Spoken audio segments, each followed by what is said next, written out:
नमस्कार जी, मुझे कहते हैं नामिका और आप इस वक्त देख रहे हैं वीके न्यूज। पति, पत्नी और वो 3 साल तक चक्कर चला, फिर मौत के घाट उतार दिया। ये कहानी बहुत ही दर्दनाक है, पर सबसे इसमें जानने और रोचक बात यह है जानने वाली कि जो कातिल है उसे हम अक्सर कातिल के रूप में देखना ही नहीं चाहते।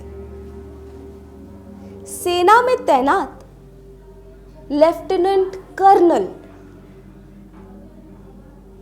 अक्सर ही हम इस पद को किसी गलत काम से जुड़ा हुआ देख ही नहीं सकते।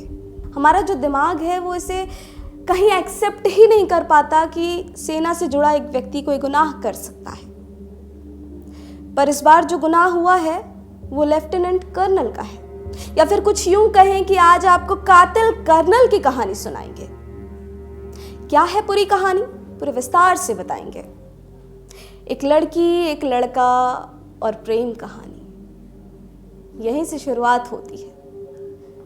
वेस्ट बंगाल में मुलाकात हुई थी रामेंदु उपाध्याय की श्रेया शर्मा से। जीजी नामक एक क्लब था जहां पर श्रेया बार डांसर के रूप में काम किया करती थी।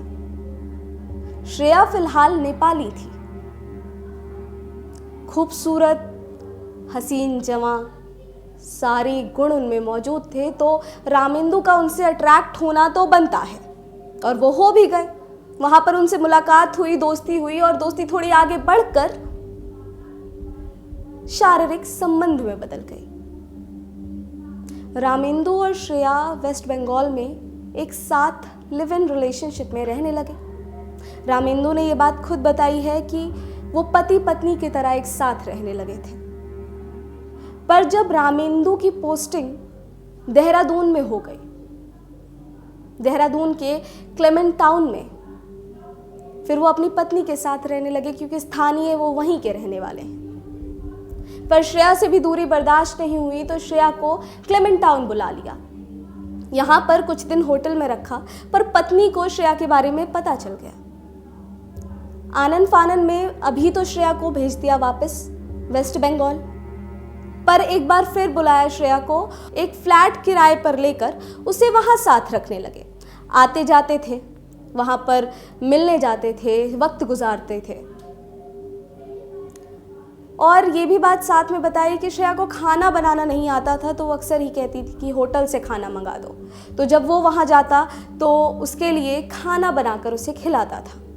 पर ये बात पत्नी से ज्यादा दिनों तक छुप नहीं पाई। ये जो चोरी थी वो पकड़ी गई, और श्रेया और रामेंदु की पत्नी के बीच में एक घमासान हुआ। श्रेया रामेंदु के घर गई, वहां पर आपस में इन दोनों के बीच में काफी लड़ाई हुई, बहस हुई और हाथापाई हुई, जो कि रामेंदु को बर्दाश्त नहीं हुआ और ये लगा कि अब तो इसे ठिकाने लगाना पड़ेगा, इस मुसीबत का कुछ तो करना पड़ेगा। दरअसल बात यह है कि रामेंदु को श्रेया तभी चुभने लगी थी जब श्रेया ने अपने हक की बात रखी। श्रेया उससे अक्सर ही लड़ने लगी थी, ये कहकर कि तुमने मुझे यहाँ पर सिर्फ और सिर्फ अपने पास इस्तेमाल के लिए रखा हुआ है। तुम मुझसे शादी करो, पत्नी का दर्जा दो और मेरा अधिकार मुझे दो। ये बातें रामेंदु को चुभने लगी थी, क्योंकि नहीं पता था कि ये चक्कर सर का दर्द बन जाएगा और अब इसको ठिकाने तो लगाना पड़ेगा। अब यहां शुरू होती है प्लानिंग श्रेया की कत्ल की। 10 सितंबर की बात है जब श्रेया की लाश बरामद हुई।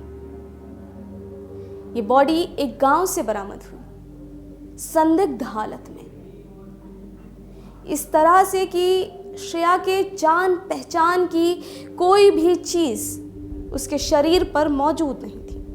ना ही उसका वॉलेट, ना ही कोई ज्वेलरी, ना ही कोई ऑब्जेक्ट जिससे आइडेंटिफाई कर दिया जाए कि ये लड़की कहाँ की है, कौन है, इसका नाम क्या है। इस तरह से संदिग्ध लाश को जब पुलिस तक पहुंचाया गया, पुलिस तक ये खबर पहुंची, तो पुलिस अपनी जांच में लग गई।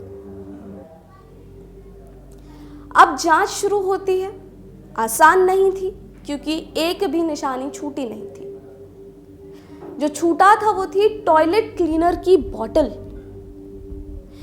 दरअसल शव के बगल में ही एक टॉयलेट क्लीनर की बोतल थी, सर पर खून था और गले पर चोट के निशान थे।